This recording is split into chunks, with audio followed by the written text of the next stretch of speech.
In this video help, we're entering the last few screens before we do the reports. We're going to be looking at the expense screen, and when we complete this portion of the tutorial, we'll go to the employees, and then we'll come back and do the reports. So let's go to the expense screen. The expense screen is kind of unique in that it is a standalone element within the application. What it does, as far as its usage, is it tracks all the expenses that are not actually charged to a client. And what this does is it gives your overhead expenses, anything that would be a supportive type of a cost for your company or organization, to be able to catch all the expenses and costs that are non-client related. So let's take a look at this particular record. In the expense screen, it's automatically going to receive an ID each time you create a new monthly record. What you'll be doing is, instead of actually using a calendar, you will type out the month name and the year, and this will be calculated based on the information that you actually add in the rows in the expense area. It's pretty straightforward. This will be an automatic drop down from the top as far as the ID number is concerned. The actual date is the first date of the item that you're expensing. So in this case, there was something on the 22nd, and this is just a test item, is what we're doing here. This will be a scrolling drop down on the iOS, iPad, and iPhone. You would add in the type, and the type would be basically something you type in, as far as it could be any kind of a thing. It could be, say like a rent, or maybe fuel expenses, or maybe you're buying some equipment or something that's related to fixing up your rental property or whatever. Those would all be expenses against your income. The next thing is, who is the expense paid to? Is it something like a lumber company, or are you paying the gas company or electric company for utility bills? Then the actual expense amount would be the fee of whatever you're paying. The last thing is the expense type, as far as, is it deductible or not? What that means is, it taxable? If it's taxable, it would be yes. If it's not taxable, it'd be no, no taxable. And those make a difference as far as the cost overall for your expenses. Plus, you're supposed to collect or not collect for taxes for against what you're doing. For example, if you buy something and it's not tax exempt, then it needs to be taxed yes. Okay, let's go up and look at the next thing. There's a expense listing. The expense listing is for each individual month with a summary amount for all the inputs that you did for each row in the portal that you saw on the last screen. Let's go back to that. That would be each expense row you're talking about here for the number that you have for the entire month. Now, this is not important because you're not going to be creating an invoice, so you can have an endless number of them that you can scroll in here. And on the iPad, you use your finger to scroll up and down through this record. Now, because of the size of this portal, you need to be aware that there's a little white area on the side. You can scroll in here by moving your finger up and down, but if you are on the iPhone and you find yourself stuck in here, you got to go to the side and use the white band in order to move up and down to the top and bottom of the screen. Okay, let's take a look at the expense report. In the expense report, basically what you're doing here, and there's only one record right now, you'll have each one of the monthly records showing up, and then each one of the individual expenses listed here. At the bottom of each one of these, you'll have a record summary for the number for that month, and summarizes all the way to what that particular amount is for each and every one of the expenses for the record summary. Now, this is for this record, and then at the bottom you will see a grand summary in the report for the report summary, and that would be the sum of all the individual line row items that you put into your expenses. So you would have a summary by month, and as you add more months, you'll see more of these include, and then the summary at the very bottom of them. Now, if you needed to do a quarterly and you wanted to find out what your quarterly expenses were, you would do it. Start up here and do a start find.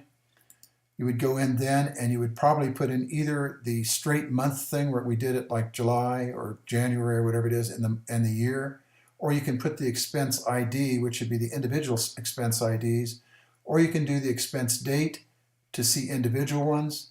But most of the time you'll be putting in the expense a month to bring up the report. So in this case, if I put in Jan, I don't even have to type out the whole thing. I can just type out Jan, and I can say, go ahead and perform the thing. And in this case, I want to show again, if you put the wrong thing in, you're going to get an opportunity to modify this. In this case, I'm probably looking at February or March. So I'm going to put in Feb to see if that's it. And I'll go ahead and do my find. Ah, so it is March. So let's go ahead and put in March. And it doesn't care if it's capitalized or not, as you can see when I'm putting them in there. So I say perform the find, and then it flips it over, and you see I only have one record, and it was for March, and it was for March of this year. So this tells you what you should do when you're coming over to do a report, is to figure out before you get there, what is the expense month that you want to show.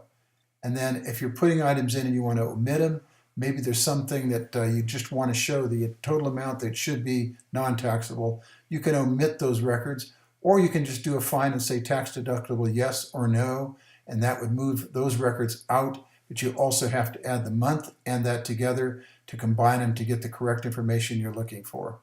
There's another thing you can do in here. You can say the expense paid to. Each time you do this, if you use the same terms like gas company, water company, rent, or whatever, now you can go ahead through a quarter or a month or year and see what your individual capital output was for, say, the gas company for all the different months, and then get a summary for that. So it helps you to look at individual items as well as all the items that are in your report.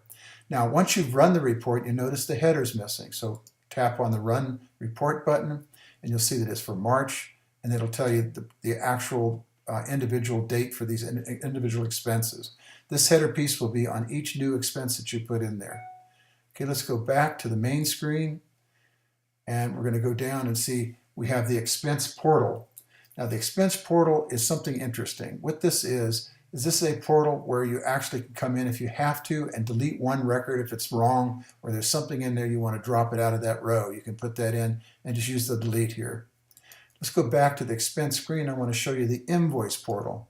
What the invoice portal is, if you are expensing an item where you get a receipt or an invoice, you can take your iPad or iPhone and shoot an image of it, and it'll go into the image library as far as the device that you're on.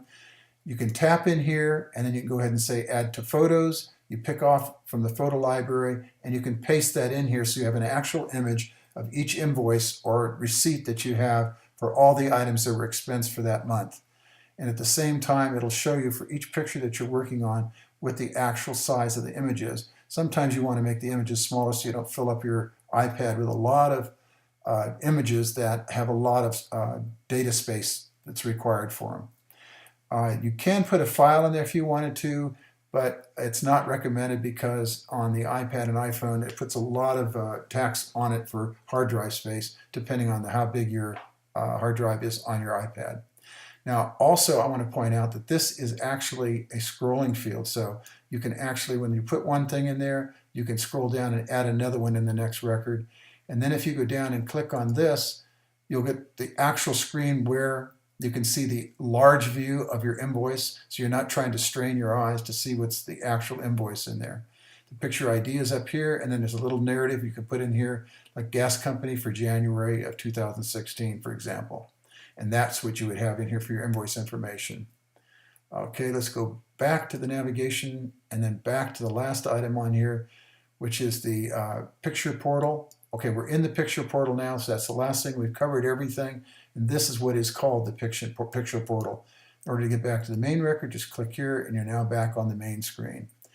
If you have any questions about how to use the expense screen, you can contact us through the developer support site, and that would be where you would get your answers through the chat. Thank you for taking this.